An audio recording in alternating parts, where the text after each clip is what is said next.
Yeah, thank you. I think we have a great panel here. Invite all of you. We had a quick discussion before, and I'm like really excited about today's discussion. I think with newer platforms and Gen AI related, video related platforms coming in a way, I feel that this is like a resurrection of immersive videos, video marketing, which is now coming up. And I think the topic that we have around future of video marketing and for the on-the-go customer, I think there's a lot of action discussion points that we have. So I think keeping that in mind, I'll shoot up the first question that I had. I'll start with you, Tejas.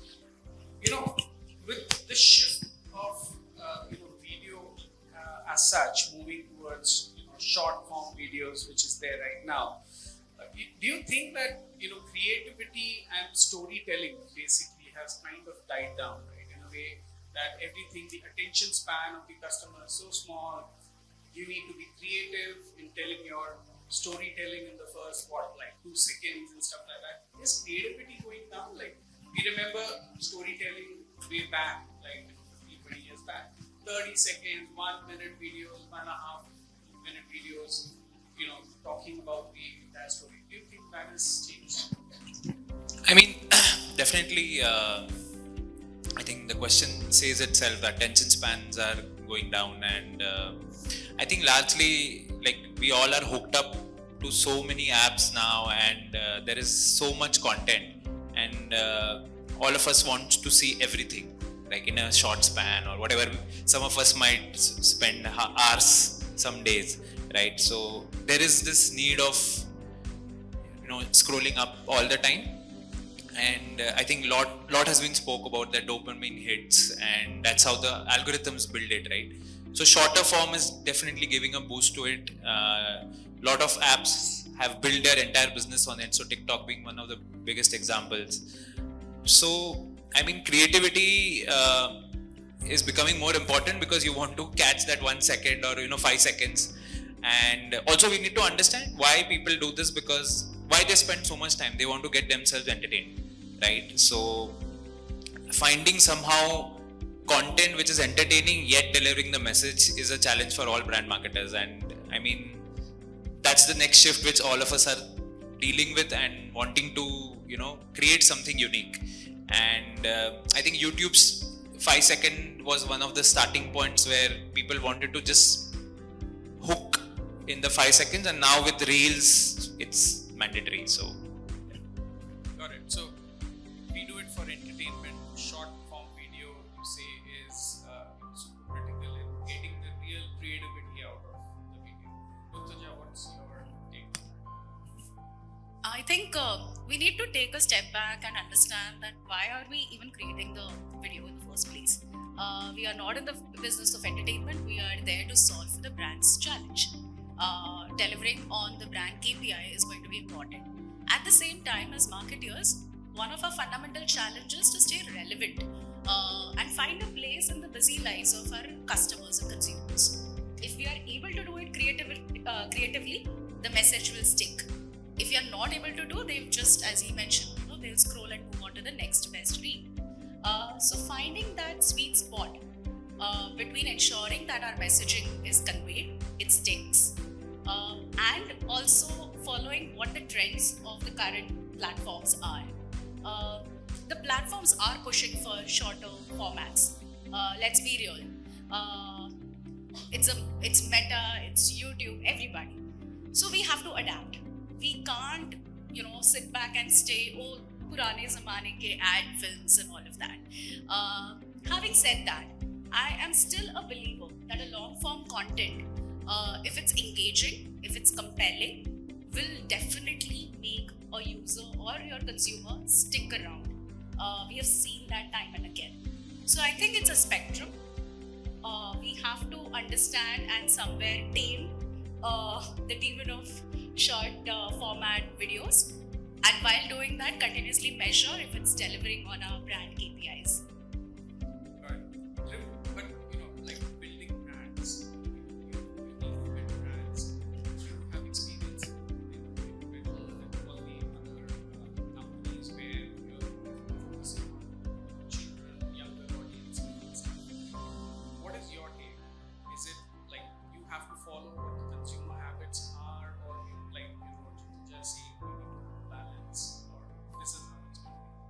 I'm echoing what Rutuja is saying. You really need to look back and understand what your brand KPIs is. If you're not able to deliver your brand KPIs, then there is no point of any content that's been placed. But to go back to the question, right? Is short form content really killing creativity? Well, I don't think it's killing creativity. I think it's demanding precision, right? Your brands are now challenged to cut the fluff. Back that message. See, 30 seconds, like you said, has been gold standard since, decades, right? You are now challenged to look at some of these KPIs like IG Reels, right? There is something called the average watch time, one of the new KPIs that have been put down to the meta suites, right? I think if you really look inwards, you'll realize you have to deliver your average watch time will be about 10 to 12 seconds. That means you have to pack a punch in that much, right? So it's not killing creativity, it's how you pack a punch, cut the fluff, and deliver your message. Keep on looking back at your,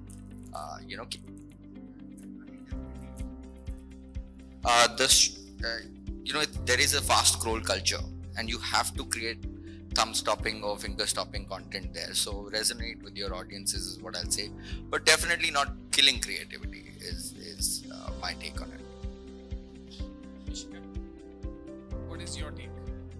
So I think I can summarize this whole conversation here that it's not about the fact that short format videos is totally killing creativity. It's not like that, because brands are doing a lot of short formats which are very interactive and creative, and the users are able to get hooked to the content. As you guys have mentioned, that the YouTube shorts, their Instagram reels, there are other short format contents as well.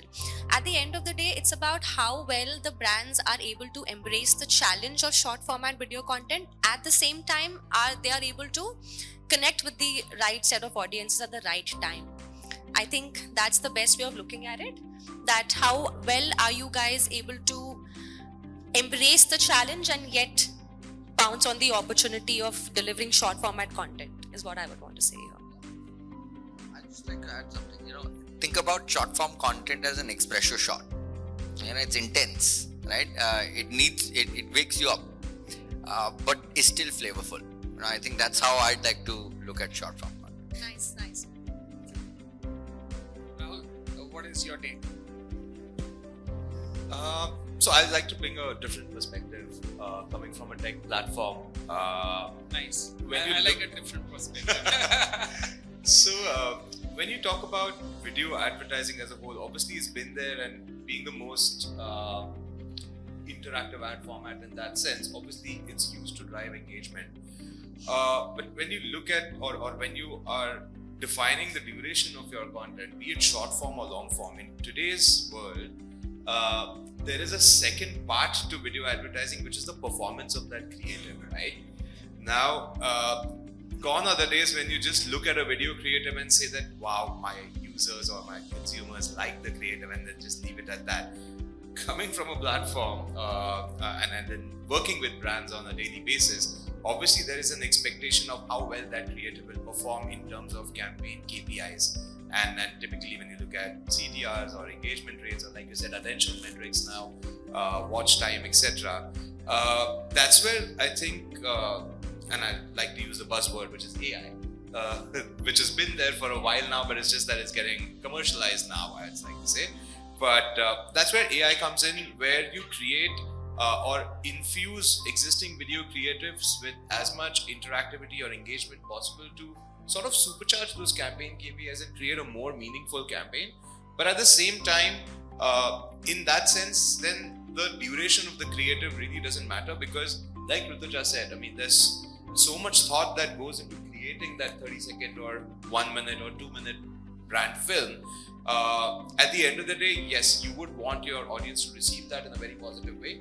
But when you do look at it from a performance angle, or when you do look at it from a campaign angle, there's a whole lot that needs to be done to make sure that that creative is now a success, and there are a lot of tools to measure that as well. So, would it be right to see it from a perspective that there is brand building, a long-term brand that you want to build, and then there is performance marketing where you're just seeking attention, you want like a quick reaction from the customer and some action and engagement, right?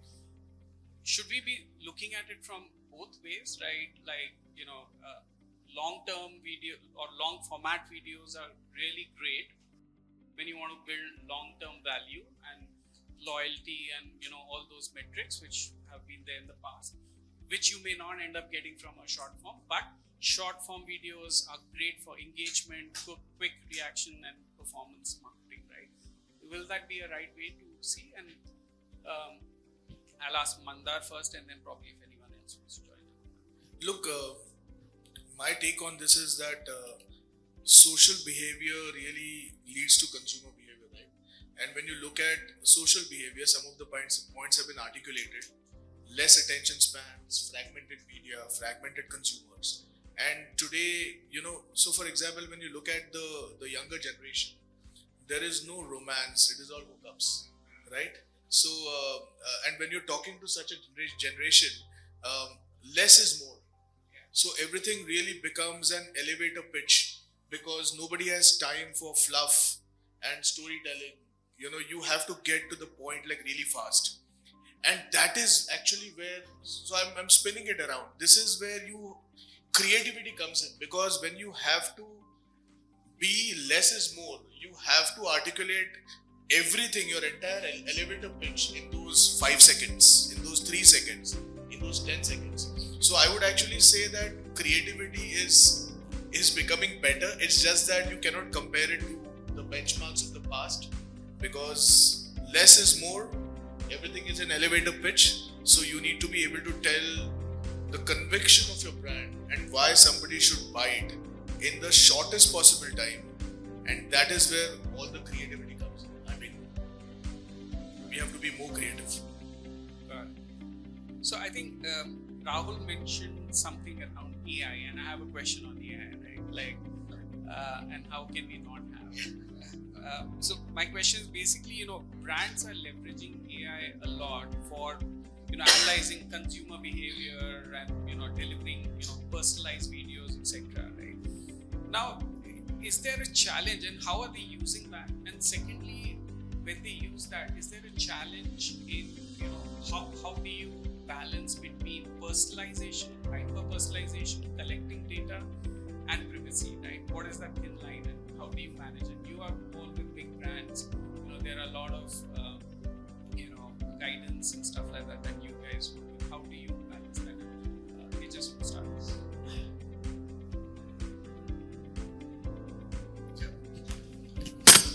Hello. Yeah. So I'll try to spin it off from my personal experience in e-commerce. So, for instance, shoppable content is very important for anything on e-commerce, and what outcome it gets. Like all of us, I think a few of them discuss metrics, right? For e-commerce, metrics are more hardbound, sales driven, right? So the way I think is that AI can be definitely used for understanding a lot of data patterns, right? And definitely AI can be used for multiple things, like creating content, analyzing data, finding patterns, collecting data, and getting the right product. At Unilever, at least, we do a lot of AI in our back-end supply chain to serve the right customer or bring out the best mix basis consumer patterns. So it can go to as back as product to as front as media and content. E-commerce definitely has very strong feedback loops on data and sales data coming directly. So building campaigns on it, I think, and optimizing at scale is what AI definitely gives that. And at least from Amazon, which is very high in terms of maturity, there are tools which definitely we leverage to optimize at scale. And hence that's the technology on AI. Probably like a lot of videos are built around how much sales that video is getting us, right? So obviously a couple of steps back, the 10-second is always there, because even from the average view rate on Amazon is still 10 seconds. So that holds at every stage. So we know that why a content is working well to drive sales. and track it by time viewed. So that's something which basically helps us gain higher delta sales. So yeah. And Rutuja, I think Abbott also has a lot of strict policies and privacies that we were talking about, right? So how are you balancing getting data, collecting data, personalizing it into video formats, targeting moms and to be moms, etc. How does that balance? I think with AI, it's solving for some very specific use cases, be it healthcare or otherwise. Just to call out a few, I think the first one would be that we have now very digital health data points coming into us. What AI is serving is drawing insights out of this data. Do we understand our customer as closely as we really imagine in our minds? Do we really know them as closely as intimately as we know to even attend personalization? So that I think is the number one use case for us. There are different data points, right, from social listening chatbots, social listening data, your retail data, your e4m data coming in, even your historic sales data that come out. So a lot of these data points, when you try it together and identify insights, identify cohorts that are really meaningful for you to invest into, I think that's the first use case that AI is solving. The second one is the whole programmatic lens of the targeting and reaching out to them at the right time, right moment, with the right messaging, where AI is kind of simplifying life for us. And the third use case is what he briefly touched upon, is the minute we get onto the personalization journey, the whole content creation monster comes up. It is a humongous task to kind of cater to the requirements of every cohort and have content dished out day in and day out. And that's where AI, from content production, even maintenance of the life cycle of that content, to understanding how it's performed, and then getting the feedback loops to kind of say that this performed well, this did not, and hence in the next cycle I need to make these changes. That is getting solved. So I think these three are the key use cases where we are deploying AI, and as newer ones emerge, I think one needs to very cautiously look at how we are not infringing upon any data privacy, deploying around it properly, understanding the regulations, because regulations are changing, they're quite dynamic. So spending time is something to understand, is something that I do in this time. So it's insights, programmatic, and you're seeing the use cases, delivering that through content, right? That personalization, and then balancing it up. Like any insights on that? Does it become creepy at times when you become hyper personalized? Absolutely. There's so many times it does become creepy. But the conundrum here is we love personalization but hate being watched, right? So I think it's the fine balance, right? I think we need to focus on permission based marketing, right? Because if you're able to do permission based marketing, you'll probably be able to draw deeper connections with your user base, right? So I think that's one thing that we need to do. But if I have to summarize, and almost all the things they've really spoken about in terms of AI and how you use it, but if we really have to bucketize AI in it's personalization, it's prediction, and perfection, right? These are the three buckets where AI has been used. So perfecting your creatives, predicting your e-commerce, what's going to come out, and personalizing content. All right, I think these are the three places that everyone's sort of using AI. I think everyone remembers Spotify year-end snippets, right? Or how Netflix really shows content to you, and what it's really analyzing at the back end for at least the tech companies like this is where you're scrolling, where you're stopping, where you're clicking, what you're liking, similar interests, right? So there are many signals. Similarly with the health signals like you spoke about, right? There are many signals, and I think it's really important to take a step back, really understand before you personalize, right? And I think that's the impact that one can give. Ishika, how's Bliss using AI as a technology, and what are the things that you guys do from a personalization standpoint? So, when it comes to personalization, we at Bliss believe that, obviously, when we cater to all these brands and agencies we work with, personalization becomes the key element for us. I'll throw certain examples here. Maybe a certain campaign that we can talk about is that 2 years ago, we did a campaign for a FMCG brand where we were targeting a weather targeted banner where, as the weather would go high, the temperature would go high, we would throw the creative to the users on certain websites that were related to health, and we would ask the user to hydrate yourself, and at the same time the creative was very engaging. We would ask the user as in a yes or a no question that did you hydrate yourself or no. So that kind of a creative actually led to a lot of personalization, because I just missed mentioning that the creative was also in a vernacular language.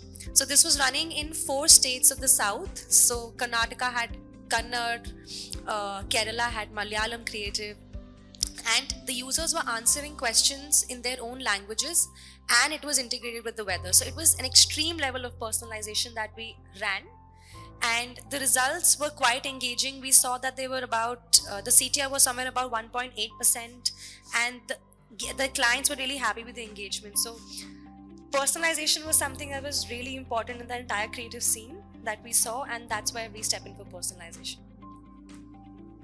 Rahul, you've been in the video space for quite some time, right? And with Silver Push being in the mainstream video business. Now, again, going back to the question, how do you balance between personalization and privacy, right? Like, what is that balance, and how do you ensure that? So I'll actually take cues from what Triv said, although my buckets are a bit different from what you mentioned. But when it comes to AI, and this is something that we've worked on for over 5-6 years now and tried to perfect as well. So the applications of AI need to be predefined very, very correctly and flawlessly. Otherwise, it's just an AI-driven thing then, for namesake, right? So according to us at Silver Push, there are 4 buckets when it comes to AI-driven advertising. The first one is obviously creative personalization, where you look at personalizing the creative by infusing interactivity or however you want to do it to make sure that that creative becomes more engaging. The second is perfecting targeting. So that's where we use hyper-contextual targeting-led AI solutions to make sure that the right kind of content is identified. It's the same it's the same audience that is consuming that content, but it just makes more sense to reach out to me when I'm consuming content that's related to the brand, right? So that I'm in that mindset. The third is optimization, which is very important. That's where AI plays a major role, where if you're able to optimize a campaign more effectively and efficiently and supercharge your campaign KPIs, that helps. And the fourth bit is analytics, where you need to figure out how to understand a campaign report better or a campaign performance better to make sure that you're able to drive more meaning to a brand. But all of these initiatives, or rather all of these new avenues that have come up due to AI-driven advertising essentially lie outside of walled gardens, and hence the questions related to brand safety, data privacy, and whether you're actually compromising that in a way. So there are again 2 ways to look at it. One is obviously trying to build a sustainable AI where it's able to pinpoint the right kind of content without compromising user privacy. And the second bit is obviously creating an environment where any kind of third-party data partners who help with brand safety can also be integrated without any limitations or restrictions, so that then there is a twofold sort of or a 2-factor authentication system that helps in helps in creating this kind of a system. Mandar, I think my understanding is VideoDub does a lot of personalization, and I'm not too sure, do you use a lot of AI, and you get a lot of videos which comes from brands, etc., and you do personalization in terms of dubs and stuff like that, right? Like, what is your take on using of AI personalization, and then are there privacy concerns in what you guys do? Look, so the thing is that if you look at the previous construct of, say, a GTM for a brand, GTM to consumers. It would be find out consumer behavior, then create the appropriate creatives, then deploy them on media and wait for reactions and feedback. And if the reactions are not good, then change the creatives. But this was a very time-consuming process, and today we are all about momentum marketing. That you want to be there in that moment. Keep going back to less is more and fast. So AI actually helps you to completely accelerate this value chain. Basis consumer behavior, you can actually quickly change your creatives. You don't even need to incur production cost. You just need to kind of use whatever tools possible and get that done.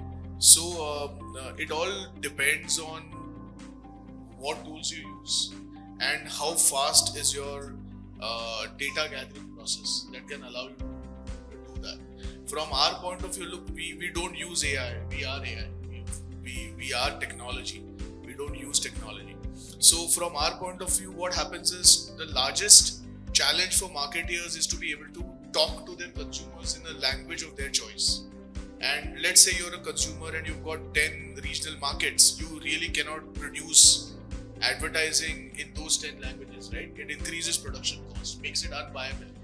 AI today can help you create one unit, and that same unit can be repurposed in other languages at a click of a button without incurring any additional cost. And that really is one big asset that AI brings to the table.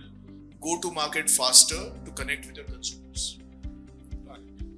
Well, Tejas, my next question to you is, how can brands effectively... Sorry, one second. Yeah. I want to address the privacy concern piece that you Yeah. talked about, right? There are definitely privacy concerns, and I believe AI will solve for it. The problems AI is creating, let's say with the deepfakes, I think AI will only solve for it. But definitely there are privacy concerns that one can face, especially with deepfakes. So, Tejas, how can brands effectively use like geolocation, contextual targeting to create relevant videos, and for mobile viewers basically? And then what are the best practices to align videos with like local trends, context, market, and stuff like that? Right. So again, taking more e-commerce lens here, we do engage with a lot of these e-commerce platforms, right? And one of the examples comes from a platform called Purple, which are basically beauty. It's a beauty platform, and while there is a Nykaa who is a leader in that space, Purple has found its own niche, right? So when we engage with these platforms, we genuinely get to know lot of what they are doing, what is happening, right? So one of the great insights which they served is that almost bulk of the business comes from one state, and that was shocking for us because we always think Unilever thinks everything is 70% rural, 30% whatever, right? So coming from one state was very shocking at an e-commerce scale.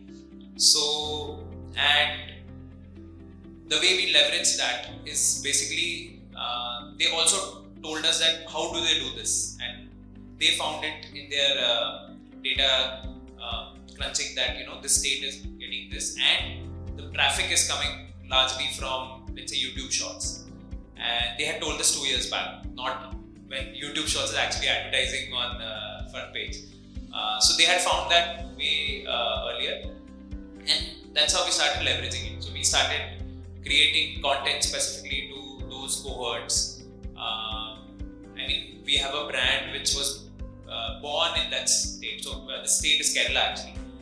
So Indulika was born in Kerala. So we piggybacked on all these things, and that is how we could contextualize largely. And now we are reached to a stage that we don't just talk about quality or what to share, but we talk about quantum, that like 100 videos in a month or 200 or 300, so that will give us the scale and that will give us that reach. And that happened only with one platform. So we are looking into models which we can do it for the state, not just with Purple, but across e-commerce, modern trade, and general trade. So that one step is helping us doing it, and at our scale we can do TV campaigns sharply targeted as well, right? So right from digital to TV we can leverage. Rutuja, again, from geolocation context, and then I found myself nodding to everything that he was saying. I think we have very similar templates that we follow. So right from your social channel, the social listening data is very, very important because no health condition in India is uniformly spread. There are states in which, or your gut health is massive in the east. Because of our predominant diet, the way that the social cultural behavior are. When it comes to diabetes, we know southern part of India is the diabetes capital of India, and India being the diabetes capital of the world. Yeah, so that plays a very important role. So even understanding a month-on-month social media chatter when it comes to infectious diseases, when it comes to your monsoon, because that is where most of your infectious diseases are kind of get triggered. Looking at that chatter, looking at AQI index is something that we are actively doing, and then that defines our micro market strategies as we call them. That defines our media strategy for the micro markets that we are choosing. It actually decides our media strategy, even if it is not digital, then what? Especially because as we go into the more Bharat, and digital does remain part of the entire media mix, but then we have to actively invest on other traditional media as well. So that is important. So social intelligence, looking at search data month on month is something that we look at very closely. Looking at our internal sales numbers, if we are strong in a particular market, how do you go from a market share X to Y? Looking at those markets where we are not strong enough, how do you go ahead? All of those points are important for us. So geolocation, in contextual behaviors, even talking about mothers, if we talk about that cohort, a mother sitting in Mumbai is not the same as a mother sitting in Mumbai. Even to say that mothers in Mumbai itself are not a homogeneous cohort. So then understanding what the personas they represent, and then looking at the socio-cultural nuances, because healthcare is very closely linked to your lifestyle, diet, all the other things that are very regional in India. So that's where it makes the problem very interesting, very challenging, and I think that makes us look at not India's but deciding the way forward. and to the point that you were saying that using of AI to drive these insights and then carving out relevant targeted video ads or communication becomes like super critical, right? Yeah. So I think what we have done is make the problem 10x more challenging for ourselves. But then thanks to AI, I think we have a little salvation there, and hope to continue solving. So if you can just repeat the question, you said It's basically hyper-contextualized how do you ads. effectively use localized localized data, contextual targeting to create relevant videos, and then that is basically to see trends, local trends which are there in the market. So I think very very important to think global, act local, right? There are many such few things. There's something called dynamic rate of optimization. I think everyone's sort of done it. DCO. It really helped us when we were doing a project at L'Oreal, right? So when I was working with L'Oreal, we would be in the hair care segment. Now, there's one thing everyone's seen the Swiggy monsoon ads, right? So they are based on geo and the weather, right? So if it's cold in Delhi, it's foggy, a garam chai ki ad is gonna just do it for you. Yeah. Similarly, Swiggy did this with monsoon, right? When there was monsoon, they was trying to promote pakoras, right? What we did was we tried to break this down into outside data, the data I could get from, let's say, weather, your pollution, AQIs, your geo. But we also then coupled this up with internal data that we had, or at least let's say rich FPD that we have, first party data, right? So we knew in certain, let's say in the north, you have dry scalp, right? but not when it's raining, right? So with when it's raining, you have different shampoos that you can use, but when it's dry scalp, you can use different shampoos. So what we did was we combined geo, we combined weather, we combined air pollution, we coupled up our data of whether you have a dry scalp or what kind of texture do you have, showed the ad in local slangs of that geo, and also used local music. And so I think we really tried to look at all the parameters that are there and draw a DCO that gave us some incredible results. Even eating habits and stuff like that, in where you are currently, right? Like you would be seeing a lot of different habits in South versus East, and of course, right? And then how do you personalize that to bring? Yeah. Right. And I think again, it's looking inward, right? Yeah. But I like to put this question out as not just taking into the public, the geo weather, but also look at inward and then match that up. That is the magic. Ishika, yeah, I think the weather one, I guess everyone has used, but is there any other example of how are you looking at it? Sure. So I can talk about the auto category.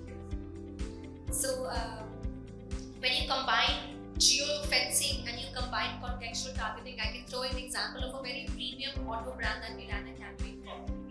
There, what we actually did was, in terms of the geolocations, we collected device IDs from certain locations, such as the competition dealer brands, for brand A, brand B, brand C, right? And we layered those device IDs and we further nurtured that data by adding contextual advertising, where the premium users were browsing content like the premium content sites that you have. So we clubbed geos as the premium car dealerships plus the content that they were browsing, as well as we layered it with the handsets that they were using. So that customized, personalized cohort that we created for a particular auto brand is something that I can say as an example for this question. I think rest everyone has said a lot of stuff. There's no more to say. You have a different perspective.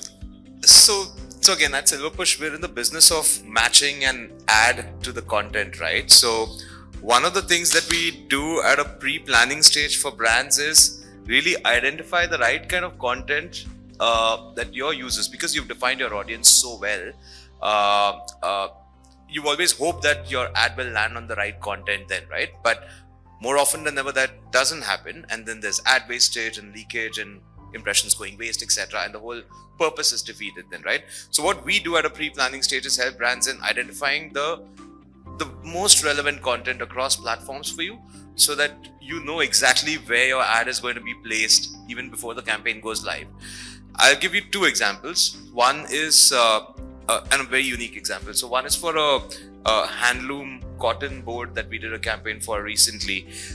They wanted to reach out to users who were typically handloom owners and weavers and machinery equipment builders, etc.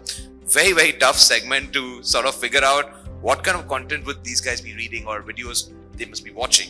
But that's what our experts do internally, and we were able to figure that out. It was a huge success. The second example is for a petroleum company where there was an engine oil specifically targeted towards truckers. So we were able to identify what content on YouTube truckers were actually consuming and then scale the campaign on that type of content. So again, that's how we leverage contextual advertising. Interesting.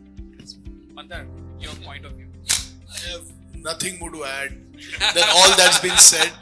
I'll just end with saying some part of whatever they have said, our technology enables it. Sure. So yeah. Nice. Cool. I think that leads us. We have 2 minutes, but I'll go with the last question that I had, which is basically, a lot is happening in the video space, like we spoke about, like Gen AI and stuff. But looking ahead, what new innovations in the video marketing space do you anticipate, which is like shaping up the future of, engaging mobile consumers in India, and how can brands stay ahead of that curve how can your brand basically stay ahead of that curve? Yeah. So I think shoppable ads are the ones which basically, I know it's like a couple of years, 2 to 3 years, it's been in the mix, but it's not picking up as well as TikTok has done globally. Yeah.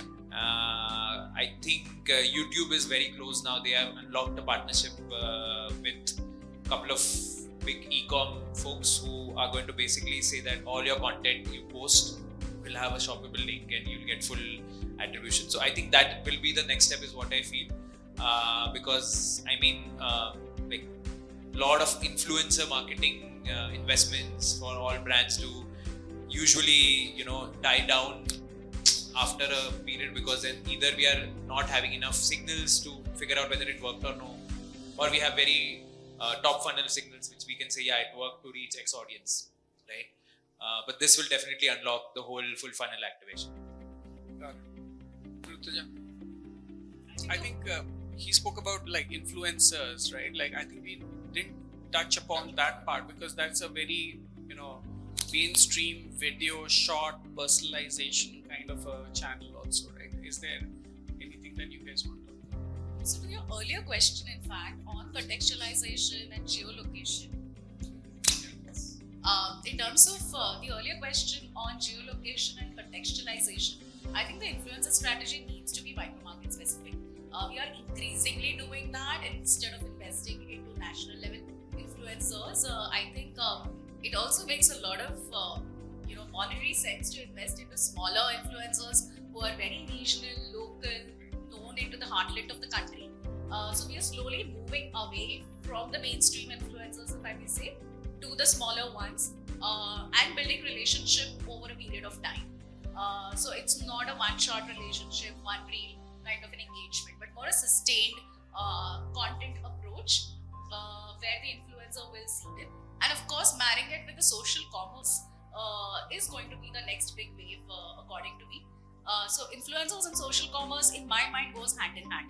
And increasingly, what I do see as a trend in future is we may even start allocating a good part of our budgets from your video, marketing content to just influencer-led content. For me, I think a few years ago, we used to look at it as two distinct things. One bucket is the films that a brand would produce, but right now, I think the influencer video content is going to increasingly demand a higher share of investments. And when we look at marrying, the ROI, it may make a little more sense. Got it. So a lot of people know they need to come here for. Got it. Dhruv, yeah. Yeah, so I realize we are short on time, so I'll quickly wrap this up, right? So what are the future of video and what is it looking like, or at least the trends that I'm thinking are definitely going to stick. You guys have seen Myntra, style case, right? So video is going on. You can actually click on anywhere and actually go ahead and shop. I think shoppable content that you spoke about and this tech are going to somewhere or the other marry together with even influencer. Right, so influencer content going on, let's say regional content going on, you are putting something called PCA or partner ads, as we call it, right? So you get the influencer to upload the video, but then you put a paid media behind it to get more number of views. When you tie this up with something called collaborative ads now that Meta has, right? So collaborative ads and partner ads are going to have a cross, which is where you can actually get your influencer marketing go down all the way to full funnel, and you can see, to the end what. So I think that's one space to be really looking at. AR/VR has been at the cusp of it, and I'll leave the last to Mandar because there is no one better than talking about how AI is helping content shape, right? So over to you, Rutuja. Ishka. Sorry. Look, earlier, very shortest possible time. Earlier, brands would require a creative agency and a production house to create their creatives. Then brands would create a creative and influencers would give their own spin to it and make their own creative. But it was still, a brand ad. With AI, your consumers can become your production house. because with AI tools, and you just kind of tell them, right, they can go berserk. Now you don't need a production house, you don't need an influencer. Your own consumer can create a video for your brand. And that really, just imagine the possibilities of this. You know, million consumers creating your ads and your content to propose and propagate your messaging is going to be phenomenal, and that can only happen now because of all the AI thing. Completely. It's easy now, right? I mean, Skipped you. I'll just stay true to the topic, which is about future of video marketing, right? I think just two things. One is interactive videos, where like we spoke about shopper videos, etc. That infused with dynamic videos, I think that's the future, where you get users as engaged as possible on the video content. Can I do that with an example? So I worked with a luxury car manufacturer when they launched their first EV in India, right? So they wanted to target content that is only EV related, but at the same time they wanted to engage users to understand what features in that EV are going to be interesting them. Like, for example, when you buy an EV or think of an EV, you talk about, okay, what's the range going to be, what's the battery capacity, charging time, design, acceleration, all of these questions that you have to go and search for. So what we did was we created a chatbot, layered that on top of their video ad, where they could actually get answers on the chatbot. And then there was also a lead form on that video where we shortened the user journey. The users could actually fill a test drive lead. So it was like a full funnel approach that we created for them. Yeah, interesting. Thank you. I think you guys have been a great panel, and thank you for being there.